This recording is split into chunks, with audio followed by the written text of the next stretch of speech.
Score for game number 1 between the Atlantis Leviathans and the Solar Scarabs. Because I think the Leviathans, you watched the Solar Scarabs set the other day, the first set of the Scream era on the Solar Scarabs.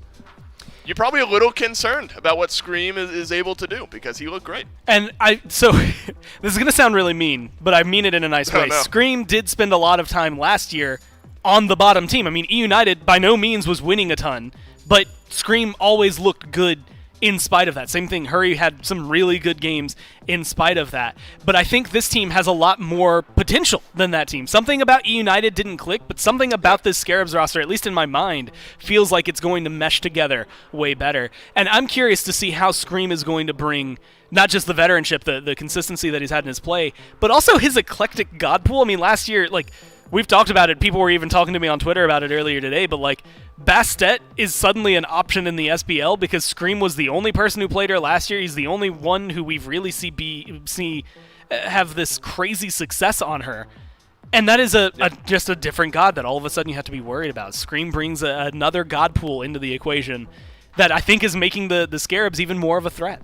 In the 2 games that we've seen Scream so far, it's been Camazotz and Susano, so definitely not run-of-the-mill. Not the Bastet. I forgot her name. I wanted to say Bologna, and I was like, why? It's not Bologna. Not the Bologna that I highlighted, but it showcases that he's willing to go a little deeper. Well, Umoja gets banned out, so does the Artemis and the Giannis. And so, Gore, the Artemis, this is such an interesting point. That's such a strong Zapman pick. You would think the Artemis would be. But the Leviathans banning that out while in first pick has shown that they have no intention of grabbing that pick anyway, because you could leave that up and pick it for yourself at something aggro highlighted during picks and bans in our last set. I feel like that's a really strong Zapman pick, but maybe they've got something else in store here for Zap. Gilgamesh and Osiris, as well as Odin, both take a ban. Fafnir left open, Fafnir locked in. And I think this is what it is. Think of if you first pick Artemis, think of everybody. You're prioritizing Zap, but you're leaving a lot of picks on the table for the Scarabs to scoop up and look really good with. I mean, right now, Tiamat still available. Morgan the Fae still available. It's a rare day to see Tiamat in a game and not get first pick. And the Scarabs maybe burned a little bit too recently in their memory, did lose their games when they were picking up the Tiamat earlier this week when they played the Dragons. And so maybe trying to figure out some flexibility. Baronic also looked really good on Morgan Le Fay last week when they were able to play her. But I think this is the interesting conversation, because if you ban that Artemis, you don't have to worry about it. Look, Zap's going to play Heimdall if you pick it for him. Zap's going to play whatever you lock in. And so I think getting the Artemis out of there limits Stuart more than it hurts them. Yeah, that's a good point. And so Zapman has shown us his flexibility. Stuart needs to show us his flexibility still, and I believe he'll have the ability to do so. I was excited about a potential Thor there, but it won't be the Thor. Instead, it's Tiamat Not yet. and Erlang Shen. Not never yet. Know. You're right. There's still the opportunity, Gore. And so I will keep my hopes high that Thor will make his valiant return here soon enough. You said that, and I started humming High Hopes. Oh, I thought you were Disco. going to start. I thought you had a point to make, so I cut myself off. No, I was mumbling a song in my head to myself because I don't want to get DMCA'd. Because then I get yelled at. Right. Because I sang And then I would also get. You would be DMCAing me too. Well, the channel would get the thing, right, and then I'd get yelled at for hey man, don't sing on broadcast, and I'd be like, all right. Right, but I would also get a negative rotation through all of that there as well. So yes, good call there, Gore, to keep the singing in the old head. I'm sure you're great at it. Very analytical disc right now. That's right. Fafnir, Cullen are the front lines that the Leviathans have for themselves here. And so look, Fafnir. We've gotten to the point now where we've seen so much Fafnir, we know what this pick can do. But then you pair a Cullen and a Raijin with that.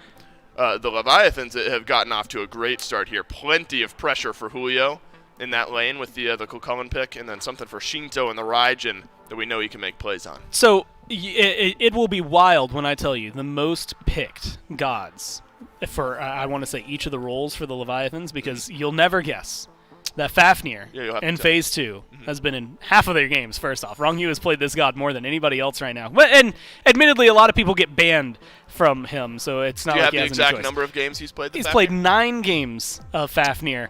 Fafnir's been picked 23 times according to the screen. So he's 9 out of the 23. He's just shy of half of the total games. Plays that Fafnir's gotten. They've got that. They typically go for Gilgamesh. When it comes to mid, Raijin is tied with Baba Yaga, but he's 5-0. Shinto is on this Raijin, so it's a very good pick for them. And Kakulin has been the go-to for hardcore since he swapped back over there. And it was one of those things. I think the other day I said it kind of feels like it might be a crutch, and then he just absolutely slaughtered everybody. And then I decided, that's on you. It's not a crutch. He's just really good at Kakulin, and there's no reason to not pick it if he's going to play it. And I think the same goes for the Fafnir and the Raijin here. Well, the Solar Scarab score, we talked a little bit earlier about what would Zapman play? Well, it's not going to be the Artemis, it's not going to be Rom, and it's not going to be Heimdall or Hachiman as the Solar Scarabs grab that pick for Stewart here. There's still a lot of viable hunters, and when we sat down with the Tartarus Titans earlier this week on Monday, I was asking Cyclone Spin some questions about the meta and what his mindset is. Feels like in his eyes there's Artemis, there's a big old block of carries kind of all together there, and so there's still plenty of viability for Zapman to lock in here for himself. Loki picked up here. Wow. A strong pick now for the Leviathan score, and you're excited about that one. Well, it's something that I'm surprised. Wow, doubly. This is a double surprise at the very bottom. Not exactly. If you had asked me to predict this, I don't think I ever would have gotten these bottom two. If I'm being completely honest with you, just numbers-wise, it's not something they've been going to. But the Loki is a good pick. Panatom played this a lot in the early of Phase 1. Looked really good on it when he played it there. Is going to do a good job here, I think, getting to the back to the Tiamat. Although Tiamat can self-peel, Hachiman will be in danger. I am a little curious to see how it's going to work because I don't think he's going to have an easy time, but I think it'll be a fun game to see how he's always going to try something a little bit different, and he goes towards the Erlong Shen and will probably build pretty similarly to how we saw him build when he played that SEC game last week. Ikaval pretty early, stone cutting, very aggressive with the mannequins. But hey, it's not benevolence at the very least. We got that going for us, which is nice. That's good. That is a very good point onto it. And there's a mannequin on the flip side for a Panathon as well. That's right. So that's at least 2 benevolence that we won't see in here. Can't say the same for the rest because there's still 4 players who haven't picked it up here. And this will be the final set of the of what we expect to be the final set of the benevolent shenanigans with the incoming nerfs that it's going to be receiving on Tuesday. That's right. So this should be the last of it, but maybe they're going to be aggressive with these mannequins. Scream certainly, as he gets the beads from Panatom after blinking in, just hitting a simple pin. Inbound, going to get stunned and going to get double sundered there by Rongyu, so he'll take the full brunt of that relic, and our core not having a great time over here against Solo or Troll, despite one steal on the board there for the Scarabs, but they're being slightly zoned out of the lane here by Zapman and Rongyu as they're holding the front line inbound. There's about half of his health coming back into the lane. The banner is dropped down as well as the walls, just to get a little bit of a stun onto Rongyu. This is going to be a pretty passive lane for the most part, but Stewart and Zap, knowing how those two like to play at times, might see them get a little more aggressive. Panatom going to get caught out of the invis. Scream immediately going to go in for the knockout. Panatom is just fighting for what left he can, but there's not much left in the tank for him. Scream picks up first blood. Beautiful driving strike there from Solar Troll. He's the one who sets it up, but it's the well-timed aggression coming out of the Scarabs. I mean, it's Scream knowing that speed buff's up. Dropped earlier on into the dual lane Heartbeat camp, so looking to see where he's going to make his next mark and where he'll strike next. Wouldn't be too surprised if it's over here with Solar Troll and really playing around how strong this Hercules is in this laning phase. I know it's Kakulin and he's got his transform and all that kind of stuff, but Herc just does so much damage. I think Scream and Solar Troll win this DPS race pretty easily. Greater Scorpion's going to go the way of Solar Troll on the Scarabs. The boulder not going to connect onto Panatom. He'll make it out. Hardcore down to about half health. Blink it from Scream, gets the ult from Panatom, and he'll make it back to the safety of the tower. Man, I mean, Solar Troll nearly soloed Panatom by himself. Solar Troll, first off, stealing that Scorpion onto the right-hand side, but just this continued aggression he's been putting out is really leveraging this 1,000 gold lead that the Scarab's been able to build up. Pretty impressive for just 6 minutes in, and look at where Scream is again. Right in the enemy jungle, finds Panatom. Gets him with the pin, hits him with a knockup from the turtle as well, but Panatom is on the run. Movement speed not quite enough to close the gap. Scream unable to collapse and get that kill. But it doesn't get the kill, but team fight winning ultimate that much better. But anti-heal's already there for the Leviathans. Brawlers for Panatom, Divine for Shinto, all already done. I appreciate that they've been diligent in building their anti-heal. Shinto immediately has to beads and Thunder Crash out. Solar Troll under fire into the solo lane. Nice double knockup, double ultimate into the solo lane. Will take down the solo laner. Can't say the same luxury for the Leviathans over in mid. They do end up losing that red buff again. Still, I think that that's all intentional from the Leviathans. I think that Panatom has recognized that he can't win these fights or anytime Scream's around, that he's just not strong enough to take on Scream this early in the game. So instead of trying to match where Scream is, Panatom is intentionally moving elsewhere on the map, and he's starting to make things happen. Getting that kill on a Solar Troll is a good start. Wrong caught out in the middle of 3, has to use the Draconic Transformation. He'll get stunned on the bottom end of it, but no further fights from the Scarabs onto that one. They get the ultimate. that it's a perfect record, because I think that he's just so good on this god. That's the thing about Raijin is that there aren't a whole lot of weaknesses for the character. You know, he's really good early, he's good late, he's fine mid-game, he's safe, he kind of does it all. Oracle Harpies were taken earlier, so the vision control for the Scarabs. Fury down to half. Wrongview jumps in. Has Draconic Transformation if he needs it. He'll go into it very quickly. Scarabs gonna go. Fury, Zapman dunks in onto 4, taunted onto Wrongview. Scream low in health and taken out by the Thunder Crash combo onto it. Stewart, however, manages to take down Panatom in the process. Solar Troll manages to squeak by, but Inbound doesn't get that same luxury. He's picked up quickly by Shinto on the retreat. Solar Troll will be able to limp away, but not easily. It's a 2-for-1 in favor of the Leviathans when it comes to the kills, but it's the Scarabs with the Earth and Fury, and that's a win in and of itself for the Solar Scarabs. If anything, it is the one big one they got. And I guess Zapman's ultimate on top of that as well. So 1 Beads and 1 Global Presence ultimate. They set up for the Pyromancer. Wrongview jumps in, goes into Draconic form, but a little too late for the Pyromancer, but not too late to take down Scream with Panatom's ultimate. Baronic getting low, and the Taiko Drums doing too much damage. Yarkor finishes 1 kill, and Inbound gets body blocked and stuck against the wall. Double kill for the solo laner. Man, awful fight for the Scarabs. They just take too much damage coming from the Pyromancer. If your ult's down for Terra, you've gotta tell your team that we can't be aggressive, because I'm not gonna be nearly as useful as I should be. And the Leviathans just rout the Scarabs in that fight. It was not close, because the great damage from Shinto, Panatom on the right target, Scream was nearly dead before that fight even started. And now the ball feels like it might be out of the Scarabs' court. The Leviathans immediately group up, start making plays, head to the Gold Fury. And Stewart's backing, this gold is gone. This is where the Leviathans can start to turn up the jets and make a big difference. Stewart trying to walk in, but he doesn't really have a great steal option. And damage to this Hercules. Yeah, Shinto's got plenty of pen on line between his 20% from the Charons and then the flat pen that comes out of that Divine Ruin. So he's got an answer for either of them. And Solar Scarabs are the one to start up the Fire Giant, try and bait somebody forward, but it's going to be Wrongview who gets grabbed by Solar Troll, gets thrown into the middle of the pit. But Yarkor is now the one on the front taking a lot of damage here from Baronic. Down under half, another big pull from SOT, but he gets caught on the geometry, not going to get thrown back into the clutches of the Scarabs team. Instead, it'll be a slight retreat here for the Leviathans. And this is where this Terra sustain can really start to factor for the Solar Scarabs, because they're, Wrongview has some individual sustain. That's about it on the other side. It is going to be hard to withstand a war of attrition up against the Scarabs. Blink taunt in by Scream, and Wrongview doesn't have a chance to react to it. The CC chain just too much. The Cyclone hits Shinto and forces the Taiko Drums, but he doesn't get anything else on top of that. Solar Scarabs up with the first kill of the fight. Maybe looking for another, but Zapman and Shinto able to hold true. Man, just love the aggressiveness from the Scarabs. And it, just like we were talking about earlier for Scream, no fear for this man, none whatsoever. He is willing to take any fight that you can give him, and he'll find his own if you don't.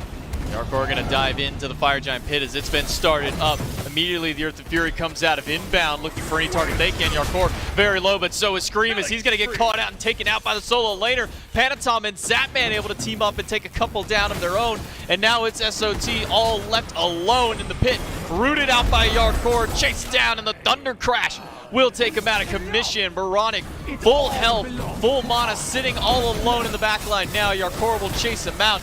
He turns his sights towards Shinto, but he's not going to get the damage off. And Baronic will limp away, but not without. He might have been able to. Zapman had a well-timed, Inbound had a well-timed ultimate. I didn't see what happened to Baronic or Stewart's damage that fight, but I know that they were much healthier than I thought they would be coming out from the Leviathans. Well, we've seen this song and dance before. Immediately into Draconic form, pops the AoE Coerce, and that's all she wrote for the Fire Giant. Finishing his 6th item, going to be as strong as finishing off a Sacrificial Shroud. Sacrificial Shroud or something like that he would have been going if he hadn't gone Benevolence. Typhon's Fang without a whole lot of lifesteal outside the Soul Gem, probably not quite as strong as a Sacrificial Shroud. We see a split of the Leviathans 3-2 towards the left and mid lanes to drop down as many towers as possible. They'll at least get the one over into the duo lane, and they'll regroup on that side as a full strong 5 to start pushing towards the Phoenix. You see double ward popped up there by the Scarabs just to keep their eyes on Panatom more than anybody else. This stealthy Loki trying to make a wrap around. Scream will catch him, get a nice pin, but Rongu over the wall will make sure that Scream does not aggress any further. Worth noting that Yarkor did not go Animosity or sell it. That's usually what happens. These soul laners usually either sell it or go Animosity, but he's upgraded to an actual Compassion out of the Benevolence. So Yarkor not going to be able to tank as much for himself, but tank more for the overall team. In Yarkor attempts to go, he gets stopped in place for just a little bit, gets the ult only on a Solar Troll, but that's a huge portion of his health taken down. Solar Troll's gonna be forced back to the fountain. Scream and Inbound go in, they double ult, but it's an immediate backup from the Leviathans. Now they walk back in, Inbound rooted in place and being bursted down by Shinto. Rongu goes up into the Dragon, the Phoenix is gone. Panatom gets a double stun into the backline and Scream is down. Jump in by Rongu, Solar Troll falls down quickly to the might of the Leviathans, and now the 5-man retreat after they got their prize. The difference in how this Terra has really worked for the Scarabs versus what we've seen from it elsewhere. And it's just, I think it's just this mentality of blinking in and getting these big ults instead of using it as a counter option, as a counter engage for when they jump in on you. Free beads out of Stewart from the lead on the wrong U. He's going to de-transform on the wrong side of the map and get taken down by Baronic, and it's looking like for the Leviathans that might be the call not to fully commit to this Phoenix just yet. They're kind of harping back and forth on the Inbound low. The Raiju doing a little too much damage for him. Yarkor gets knocked up and luckily avoids the ruination, but the Phoenix still falls. Whatsoever. So my man is taking the damage and he's holding it throughout these team fights, and that is usually not the ADC way. A lot of times you want to be able to stand in box a little bit better and heal up through the damage that is coming your way. We'll see if he can do enough. In some limited testing of finishing Animosity for ADCs. I don't think it's felt as good as another regular 6th item would. Jeez. But maybe Stu can make it. Quickly for the Leviathans, now they can regroup onto this right-hand side. They'll push Hardcore over just to the mid lane and kind of force their attention elsewhere. Left side has been pushed all the way back to the tower, so they don't have to worry about defending there, but Rongu may have to worry about defending his life. He gets pushed into the Phoenix and up into the Dragon. He'll go, catches Inbound with some damage on, but he'll leap himself right back out to the team. Inbound still well and not very healthy in the back end. Boulder comes through, hits 3, Phoenix down. Scream now, no ultimate available for him as well. Solar Troll has to leap away, but Shinto goes up into the Taiko drums and will nearly take down Solar Troll with the Raiju Percussive Storm, though. That'll be enough to take down the solo laner. And the Titans already at half HP from all these fire minions that were coming in mid. Leviathans just looking to play it nice and slow and ensure the game 1 victory. Waiting for those minions to come through. Rongu misses the leap and gets the stun afterwards. Scream takes a nice little bit of damage. Up in the air is Zapman crashing down onto Stewart, looking for the solo matchup, and with no lifesteal, there's no chance he gets out of that one. Zapman gets one, and huge crits are coming through. Scream didn't stand a chance, and neither does Baronic. He'll fall down to the might of Zapman. Triple kill for the Hunter. Give him a 4th one with Inbound, sure to fall shortly after. 4 on the board for Zapman, and the first game on the board for the Leviathans. How's he gonna do his old boys like that, J-Mac? My man says, hey guys, good luck. By the way, I'm gonna quadra-kill you next time we play and make it look pretty easy for him. Impressive stuff from the Leviathans across the board. And things never really rolled. It always felt, and it always sometimes feels with the Leviathans, it's just a matter of time before they turn things around. And in this one, the time wasn't too long. Although even here, you know, you look at it at a glance, it's pretty even. I mean, the Scarabs had got themselves off to a good lead. They weren't too far behind in terms of kills. They're gold right here. And so a lot of what was going on breaks at this 16-minute point when this fight finally comes through for the Leviathan. So that is maybe the biggest thrashing point where they started to fall behind, but it's the next one. And unfortunately, kind of on cue, each time a huge team fight broke out, much like you highlighted, that was when things really started to fall apart. You get the Leviathans winning a few of these. All of a sudden, we jump 4 minutes ahead of where we just were, and you're up 6,000 gold, right? I mean, it just feels like it comes out of nowhere. That jumps to well over 10,000 gold not too long afterward. Zatman gets a quadra kill at the very end. It's one of those things that the Scarabs, for a very good chunk of time in this game, kept it even. And then the Leviathans decided, no more. Yeah, Zatman, gets 5 kills. 4 of them come at the end of the game there. Shinto on the Raijin continues the hot streak. It was 5-0 for the Leviathans going into this game. Then. That's probably where that comes into the equation, Yeah. that I would hear that jingle. Yeah, that one soared immediately over my head, but I'm sure someone out there that's not me. Katie, if you're watching, you it. appreciated it. Me and her Right. say that to each other all the There time. you go. Well, look, picks and bans for Game 2 starting off. If you want more of those memes, at Smite Pro on Twitter posted it, and then there's a whole bunch of replies beneath it and some quote tweets and stuff on that. So go follow that account and look at that Twitter thread if you want some more funny Dave and Gore memes. And if you just ever tweet funny stuff at us, that's a good way to get on broadcast. We like looking at funny things. Correct. Funny things are good, and funny things often end up on broadcast. With that being said, I don't know how I'm here at least. You're pretty funny, Gore. I don't know how I'm here. I'm not very funny, but they put me on broadcast anyway. Look, the Leviathans continue this trend, though, of not wanting the Artemis. They're going to ban out the Artemis first and foremost overall, and I guess if Zatman's going to play the Apollo, and if I'm not mistaken, it was a 0% win rate Apollo going into that game. Well, because the only person who's touched it is Johnny, right? Like, up to this point, he's played it in the jungle. Has he? Yeah. Like we've seen it like twice, maybe way early in Season 8. 3 times he's been picked for the Valkyries. They've lost all 3 games. There you go. Once Gore, you are. he has been picked up for the Warriors. Lost that game. And then Twice he's been Okay. picked up for the Titans. No, banned by the Titans. banned. Sorry. I think it's just the 4 games. Banned by the Kings. And that seems to be about Yeah, it. got it. So 4 games played, 4 4 games losses lost until now. before that game. So Zatman, and he gets a quad on it. Feeling good. I love this new look at Zatman. Feels refreshed in the way that he's playing that lane. Still doesn't want to play the Artemis though here in game number 2. Giannis is going to get a ban as well as the Odin and the Emoja. So different mindsets here, Gore, where carries are the scary thing for the Leviathans to deal with, whereas on the other side it's all about initiation, frontline, lockdown in the back of the Solar Scarabs' mind. And let me tell you, when you're looking at the Scarabs, or I'm sorry, the Leviathans, so the Scarabs here are the ones taking the look. Here's the most banned god against the Leviathans. Yamoja. Yep. Makes sense. Wrong use Yamoja's disgusting. Don't let him have it. The second most banned god against the Leviathans. Oh, it's that Raijin. Makes sense. Shinto's Raijin is disgusting. They get one of those. They're not getting, so far, haven't gotten the other.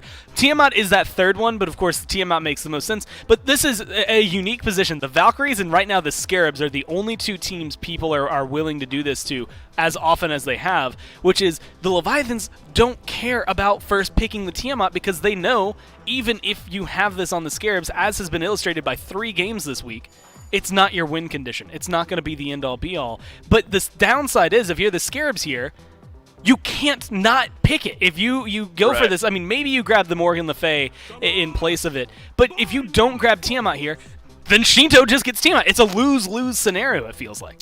Yeah, so Tiamat is still around. Gilgamesh, though, has been a popular first pick amongst all the teams across the league here. Some flexibility.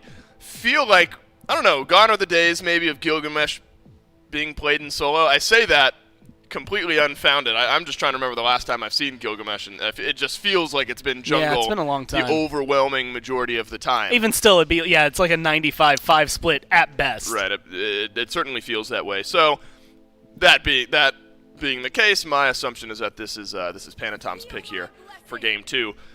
It's the Terra run back for inbound here. There were some moments where the Terra found some value for the Solar Scarabs there in game 1, Gore, and a strong enough pick to warrant another pickup here for the Solar Scarabs. And I think this is the right move. If you're not going to ban out Raijin, you got to pick it away and prevent Shinto from getting the run back, because teams have just not figured out how to beat Shinto on this pick. And it's, I mean, like you said, fair enough. I think Baranik's going to look good on this one. I think Raijin's a great mid laner. I think it's that conversation we were having. Aggro had mentioned that like the gap between the second best Hunter and Artemis is larger than the gap between like your Tiamats, your Morgan Le Fays, and your Morgan Le Fays, and I think at this point maybe your Raijins, whoever you really want to slot in as that number 3 mage. And this Raijin has looked absolutely insane for the Leviathans. You don't get to the point where you're 6-0 on a pick like that unless you're worried about it. But I am, again, a little curious about the Scarabs' mindset. I actually like the fact that they don't go for the Tiamat. Because I think that, you know what? You've locked her in 3 games this week. You've lost 3 games with her. You just leave her to the wayside. I'm surprised the Leviathans jump over her for the Morgan, but I think this feels more like a Shinto pick than Tiamat does, so I actually like it doubly for the Leviathans here, and it does create some problems in my mind. The Fafnir, hey, it's been treating Wrong You really well. Gilgamesh, good for Panatom, as you had highlighted. Morgan Le Fay feels like it should slot in well for Shinto. And I think the only time, I can't remember if they played it or played against it. Were they the dive comp that beat the Morgan in the first game, or they were the ones that played it? I think the Kings played it, and the Leviathans punished it. So theoretically, that means that they know how to protect this one and make Shinto feel even safer. Yeah, Shinto, I think you give the benefit of the doubt to, right, with the way Shinto's been playing this year and throughout his career. Raijin, the 3rd most played god for Baranik, but haven't seen it. We haven't seen it in the last 6 games at least. It's been a whole lot of Tiamat here for the Solar Scarabs, as Gore pointed out earlier. Second wave of bans rolling through. Cerberus is going to take a seat alongside the Guan Yu, so still, Gore, frontline, initiation.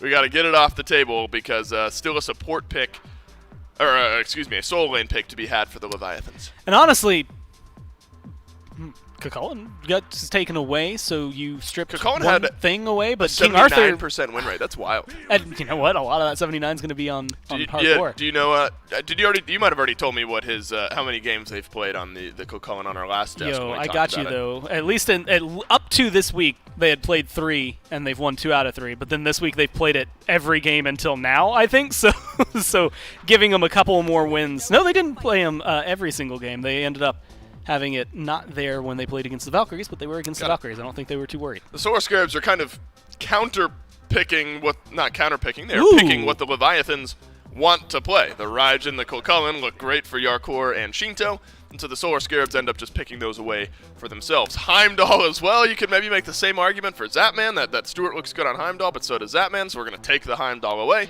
And the Solar Scarabs, as such, get a pretty good draft put together. But Gore, you were excited there, and I think it was around the time the Bologna locked in that you showed some excitement over there. Again, I said this earlier. I just like Bologna a lot. That's a personal thing. I've loved her since she released. Take your foot off the gas just because things don't go your way for one fight. They were still very close in that game after that play. Just never felt like they were mentally. We won't be seeing all 10 Benevolence for our potentially last game here. There is still a chance for one more, but there is an Eye of the Jungle picked up there by Scream, so that'll at least keep one of those little Benevolences off the board for us, or Benevoli, Benevioli, whichever fun route you decide to go with the plural form of Benevolence. I agree with Biggie, man. He's been tweeting about how the GPM King is back in the SPL. That's Scream, of course, for anyone who's new. And everyone's so scared of him that they're just worried about their GPM only. They don't care about their only stats. One person, and that one person is usually the poor jungler who doesn't get to have any gold income for the game. But, someone's got to do it, and I suppose it's going to be Scream in this one, but he's got a great angle here into the duo lane. He's going to try and make a play here onto Zapman and Wrong You, waiting for the opportunity. He does get the stun on the Zapman. Wall claps down as well. Beads come through, but Scream gets stunned by the EI Jutsu through the Brutalize, and that will stop the engagement in its tracks. Because you're CC immune whenever you're detransforming. Even though you don't glow gold, you can't be moved, so that is a weird interaction that I've seen happen.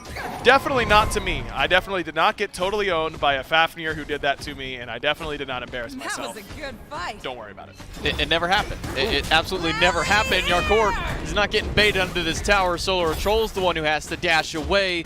The disarm from the Scourge comes through. Solar Troll is stuck with the minions on the backside of the tower, and in comes Panatom looking for a quick early gank.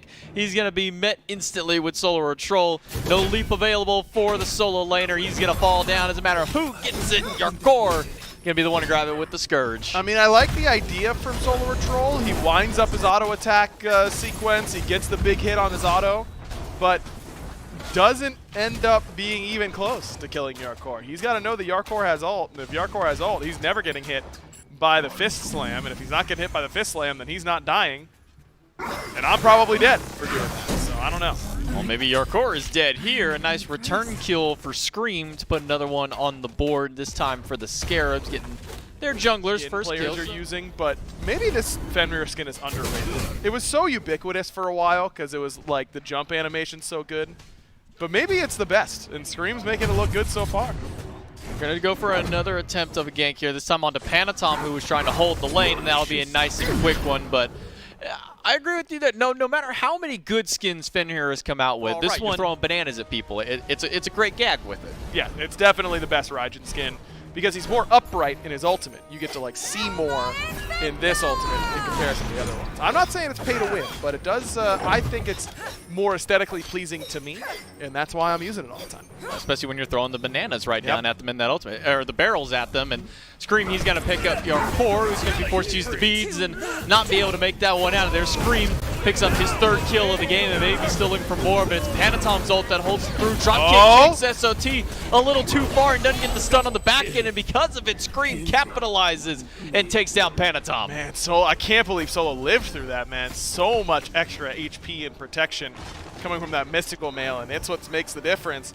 And all of a sudden, Scream's 4-0. I mean, he was nowhere to be found after those first few buff invades, and now look at him.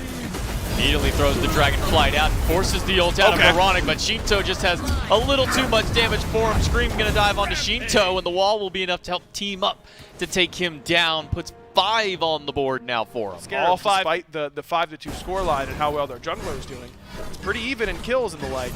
Gotta make him pay. Scream looking for Shinto, will manage to pick him up. He gets the beads out instantly. Brutalize comes through, and one more little basic after will be enough to take him down. Second death on the board for Shinto. But one thing I kind of want to point out onto here, you know, we talked about inbounds build earlier with the Thieves, instead doing the Lotus Crown Rush. He's forgone the Thieves entirely so far, going for a Witchblade second item. Yeah, I don't know how I feel about Witchblade in general. I don't hate not going Thieves in a game like this, that you want to try and keep the pace high. But I don't know if Witchblade, I mean, it's good against the Bologna. It feels good there. Nice stun. Makes so that Scream gets some help in order to kill someone like Shinto. But there's no chance he's going to be under a whole lot of threat. That's the trade-off. On to the Gold Fury, the Scarabs go. Panatom will be the first to walk forward, as well as Wrong-U, but they're being pushed back by Inbound alone on the backside of it. SOT walks forward just as a moral support for it, but that's going to be a quick Fury going the way of the Scarabs. No right towards mid, leaving that duo lane entirely. I like this from the Scarabs. I don't know if I like a Fire Giant pull necessarily. I would have preferred a tier 1 tower push in mid. But hey, you know, you gotta spend money to make money. Well, Scream's gonna jump in and grab Wrong-U and pull him into the clutches of 5, gets the transformation out of him, and as soon as he lands down, Veronic and Stewart put him right back to the fountain. Yarkor now stuck in the midst of them. Thunder Crash comes out, Yarkor low. Up down! With the Eagles rally and immediately back into the grave. One up into the sky from the realm. Panatom crashes back down looking for one. Does manage to pick up Scream in the process of it. Panatom will fall as well. Veronic finally getting the credit for one. It's only Shinto and Zapman left. No beads now for Zap. He gets rooted by Inbound, but look at how spread out Shinto and Zap are. Hard to peel for one another. Shinto's going to have to use the beads. Thunder Crash in, gets the Dragon Flight from 1, and that's the call for SOT and Stewart to walk in. Tower shot, however, will take him down with the help of Zapman's final weave in there. And that'll leave it down to a 3 versus 1 to push this tier 1 tower. Really good turnaround there from Shinto and Zap to be able to get Stewart at the very least, keep the Scarabs from being too healthy to be able to go and do a Fire Giant or something like that. But I just love this pace from the Scarabs. Don't worry too much about if everything's going perfectly. Don't let the Leviathans reset their mental. You know, just keep them under pressure and still down 2 levels. But that still was a lot of gold for the Leviathans to recoup. Doesn't surprise me if the gap is closed a bit. Well, Zapman will chase him down off the horse, but Zapman will be able to dismount through, and he's like, hey, you forgot your treat here. Zapman will throw the banner under the tower. Panatom is here to try and turn this around, but Scream is what he managed to get out. Can't say the same for Stewart, though. 5 cross, not enough time to get him out of there, and it might be a quick turnaround back onto Panatom. He leaps away, but immediately rooted out by Inbound and taken down by Veronic. A little sloppy there from the Scarabs, but hey, I keep saying, I don't care if it goes with mystical on Thorn's Fenrir yet in the SPL, but that's just something Scream brings. It looks like something when you go onto the Smite randomizer and you slam the wheel down, you see it goes, Fenrir, all right, what's my build? You slam the button for it, and this is what it spits out for you. You just go, yeah, we'll make it work. Yeah, he's making it work. He's 7-1-3 and been a part of 10 of 12 for the Solar Scarabs kills. I'm not arguing with him. I don't know if that's what I would build, but I'm not Lucas Sprackler. No one is. That's why we're here, and that's why he's right there. That's right. Going up again for the Pyromancer. Scarabs do manage to secure it. Wrong U attempting to get in there with that leap, but not going to find it in time. Now a regrouping of the Scarabs here into the mid lane. 4 strong, looking for Shinto. Solar Troll going to be on the forefront of it. Throws out the Dragonflight. The wall catches him on the back end, but he holds on to the beads this time, recognizing there's no further follow-up. Big difference between this fight and the last fight is that Rongyu's bot had upgraded Curse Tom, and that is going to make a big difference when it comes to this Terra Hall. Panatom surging forward. Oni Fury goes the way of the Scarabs. Big knockup by SOT into the back, but he's going to get kicked against the wall by Panatom. Shinto pushes SOT away, and Rongyu collapses in with the mid laner to take him down, but they get the Oni Fury only in exchange for SOT. Still costs them 4 ultimates and a decent amount of map position. Wouldn't be surprised if the Leviathans end up really coming out ahead on that trade, because that was an Oni Fury that the Scarabs got, and there is no pressure on any towers with these Oni waves. They're getting cleared at tower line, so that really wasn't worth that much for the Scarabs. Rongyu D-transforms in the middle of everything. Shinto going to take quite a bit of damage from Scream. He pops the Thorns after the Sunder comes through. Yarkor with the up down, but a big drop kick from the jungler puts one in the grave. They end up trading out the solo laner for it, almost losing Panatom in the process. Now Rongyu on the worst end of it. Stewart will pick up the double kill. Really good engagement from the Scarabs, and Shinto and Yark did and things like that, but Scream's going full tank, so he's not going to be able to do, or nearly full tank, so he's not doing nearly as much to the objective as he normally would. So no surprise that it takes them a bit too long. They're looking for Rongyu, but on the flip side, Leviathans are looking for Scream. They put him down very low, get the Ragnarok defensively out of the jungler, and Rongyu now posturing up on the front end of the fight. Opens the way for the tier 1 tower to go down. Leviathan still surging forward, and inbound has to use the wall for the second dash just to get back to safety, but I don't know if the tier 2 tower is what I would call a safe place, or so I think, but inbound goes in with a big 5-man ult. Up, down, in from Panatom. Rongyu leaps onto inbound, and inbound is low. Zatman takes him out with an Eagle Eye shot from the back. SOT now getting low. He's on full retreat, and Yarkor's the one who goes in this time around, able to pick up that kill. Good damage from Baronic's Psycho Drums, but that's the only good thing that happened after inbound's ultimate that fight. Zap was just pounding inbound with these crit autos, man. So much damage coming from this Hachiman. Was really rolling well on the crit, if I do say so myself, and it ends up paying off for the Leviathan's Hunter as he puts his old dual lane partner in the grave. Solar Troll just takes too much damage, and that whole play is opened up because of Scream, who's now going in 1v3. And so far doing okay. He's going to put Zatman down to critical health, lose out on his Thorns and half of his health. Ragnarok will pick up Yarkor and quickly get the beads out of the solo laner. And into the back line goes Panatom looking for a nice drop kick. Stewart's going to get pushed away by the Dragonflight, and he'll turn it around and trade out 1-for-1 onto that one, dashing in with that ultimate aggressively. Shinto might need to be careful on the damage check from Baroshin instead by going with that Mantle of Discord. It's been a very popular mid-lane defense item, popularized, I think, primarily by Paul, but a lot of people have been following in his footsteps. If something like a Fenrir is going to be on you all the time, Mantle feels awfully good. Well, speaking of Fenrir, Scream's going to grab Yarkor and bring him into the clutches of all. Into the realms goes Yarkor, waiting to land back down, but nobody's focused onto him. Instead, they're all focused on Baronic, who falls down. Shinto gets one, and Rongyu turns around to get Stewart. SOT gonna try and zone away with the war cry, but now he's on a full run as 3 strong from the Leviathans are pushing forward. Man, Baronic did a great. Baronic and Stu, I thought, played that fight pretty well, but their front line couldn't keep Shinto's damage off. SOT is going to get caught out here. Dragonfly puts him against the wall, and Zatman is just pumping basic after basic to try and grab him. Nice done by Rongyu. We'll manage to find him, and Zatman can clean up the kill. Beautifully done, and this is the problem, is that, yeah, we can kill the front line. You know, we'll pick up the tank and bring him back, and then Panatom jumps in and nearly gets 100-0 by Psycho Drums. We're feeling good for the Scarabs, but someone has got to get in there and stop the damage coming from Shinto. Wildfire misses from Shinto, and Scream and Inbound are still in the wings, ready to strike. Inbound will walk up to the ring, but immediately the Leviathans are going to turn away from it. Scream jumps over them just to reposition. Inbound going to get shoved up into the sky by the Dragonflight, and Zapman will be the one to take him down. Now it's just Scream left alone. He'll use the Ragnarok and pick up one and try and drop him on the Fire Giant, but it's not going to be enough. The Fire Giant's still low from the previous leash. It's timing, right as Yarkor and Panatom respawn, the fight with Inbound and Scream ended. So they could just walk right in and pick up the fire for everybody. Now back on base defense goes the Scarabs. Same positioning they had last game, but this time Leviathans look towards the right side Phoenix first, and they'll meet it with no contest. Level up, you know, your HP pool pretty heavily.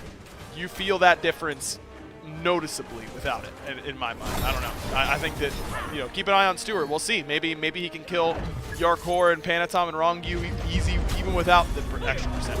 Rongyu walks in the Emperor's Armor, going to start doing a little bit of work there on the side of the Leviathan, slowing down the attacks coming out of the Phoenix, but they're not willing to commit just yet. Minion Wave will fall down just as quickly as it steps forward. Solar Troll eats a Wildfire. Yarkor and Rongyu going to step into the Phoenix line, but immediately step back out again. This is going to have to be a blink in from Inbound to get the fight started. You really don't want to hit your own team too much with Earth and Fury whenever the Curse Sonk's on the battlefield. You want to try and just apply it as a damage proc for the rest of the enemy team so that you don't have to worry about getting anti-healed. Bubble down for Screen, that allows for the drop kick, and an immediate Phoenix goes down as well. Both those warriors with that animosity really stacking up against that structure. So that's 2 Phoenixes down, yet again for the Scarabs. Now they're down to their last one on the left-hand side, and that's where they're bolstering their defenses for it. Solar Troll a little bit low, but so is Rongyu, who's continuing to tank up this Phoenix. Neither team wanting to pull the trigger just yet, just taking this slow burn. No reason for the Leviathans to rush it. Look at this. Fire minions coming in on the right. Big wave coming in mid.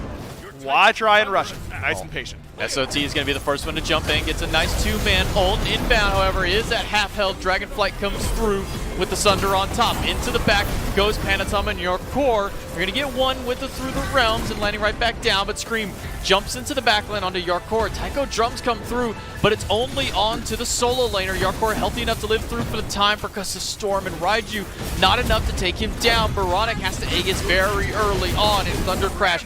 Back to the fountain, but Scream doesn't have that same option. He gets sent back the hard way. Boy, what a big burst of damage coming there from the Morgan Le Fay. Is Rongyu 1 HP jumping in, no fear, and for good reason. My man's is good. But he baits Inbound and Stewart inside the fight with it, and because of it, they're only down to 2 now on this defense.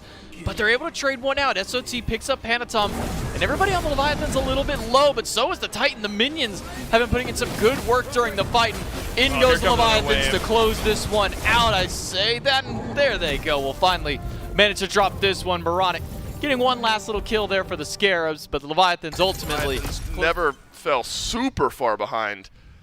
But this felt like all Scarabs all day in the first handful of minutes. They didn't get first blood, but then Scream kind of went on a tear. Unfortunately, couldn't close out the game. Yeah, I would argue it felt like Scream for most of it. In fact, like, I mean, there was a lot of setup and a lot of help. Like, you can see SOT obviously involved in this. It's not all on Scream, but Scream is a part of all these kills and the one who's getting all these kills. He did a great job. I will give some shout outs. Stewart also put up a lot of kills, and I think it showcases a lot, but and hear me out here, very reminiscent of a game that the Scarabs had against the Dragons not too long ago, where the Scarabs were winning a ton of the fights, but it didn't translate into, like you said, like this crazy, massive, steamrolly lead that we're used to seeing. And they did a lot better, I think, this time than they did against that Dragons, and that was the very first game they ever played against the Dragons. And they turned that set around. If you're getting that kind of performance already out of this team, and this is the 4th game they've played with Scream, yep, I think it implies a lot for them. So I'm excited to see how the Scarabs are going to do going forward, but it also goes to showcase something Aggro had said, which is being able to take these leads and play with these leads and turn them into something more, and that sometimes the teams that aren't necessarily as used to having them don't know where to run away with it. Yeah. And you could kind of see that, not necessarily getting lost in the sauce, but that the Leviathans have played from ahead, they played from even, they played from behind, and they used that knowledge really well and transitioned into what was a pretty decently sized deficit into, I mean, Scream was like 6-0, maybe 8-0 at one point, yep, ends up 8-4. Stewart was like 8-1, ends up 8-4 or something like that. 4 straight sets. at least this Leviathans team has looked great. Gormizer, this is a look back at this week in the SPL. Only 2 3-game sets. I don't know, were there, I'm trying to remember, all of our predictions, I think, were correct this week. I think Aggro was the only one who flipped from us. He said Titans. For what it's worth, that was close. It was a 3-game set. But I think this weekend win is expected. And you know what? That first game, it had everything on the rails there for the Titans. Game 2 definitely started to slip. Game 3 was definitely a Kings game. And so, yeah, here they are. Yeah, wow. Aggro. Look at that. Aggro getting it wrong. Let's go, baby. I'm clapping for production. I briefly mentioned our predictions, and then we got them right here and ready to go. Yo, you know what? Pat on the back to Chat. And you know what? Look at Chat. that. We'll give Chat a round of applause here as well. A killer week for all the casters here, and then Chat as well. We sort of assumed that this would be how this week goes. Last weekend we had a lot of very close standings-wise matchups. This week we moved away from that, sort of different sides of the standings, except for some of those teams there in the middle. We have broken up the grouping in the middle just a little bit. The Oni Warriors and the Titans started at 3-3 alongside the Leviathans and the Dragons, but now we've flipped 5-3 for both Leviathans and the Dragons, and the Oni Warriors dropped down to 3-5. Valkyries and Scarabs tied up at 1-7 apiece. And Gormizer, the takeaway's got to be the Olympus Bolts up top there at 8-0. You were the one putting out the tweets, so maybe you can remind me. I got 10. You. I'm prepped for 10 this. is the longest set win streak, right? So the way it works, if you're looking at regular season only, there was 8. Bolts have matched that already. You add in post game, all of a sudden you go back to the NRG days. They got 10. They managed to get, I think it was 5 at the end of the fall, and it's just sets in a row, right? They had a phase. Look, they had a phase where they got 27 wins and 1 loss in terms of game win-loss. It's just an awkward 1-1 tie right in the middle that ruined it. But it's moved them to a point where, as you said, 10 sets is the number to match, and the Bolts are going to have a struggle doing that. They could get to it next weekend. We'll but see. Look at their next week. Right, yeah, their next week is going to be hefty, I have to imagine, for this Olympus Bolts team. We'll get a look at that schedule of next week. Where are the Bolts? They got to play the Kings. Yep. And they got to play the Titans. Yep. So, Camelot Kings stand in the way of, and the Tartarus Titans, of course, as well. But that first matchup against the Camelot Kings could make it all not matter at all. And then that would be 9. And then the Tartarus Titans would stand between the Olympus Bolts and the 10-0.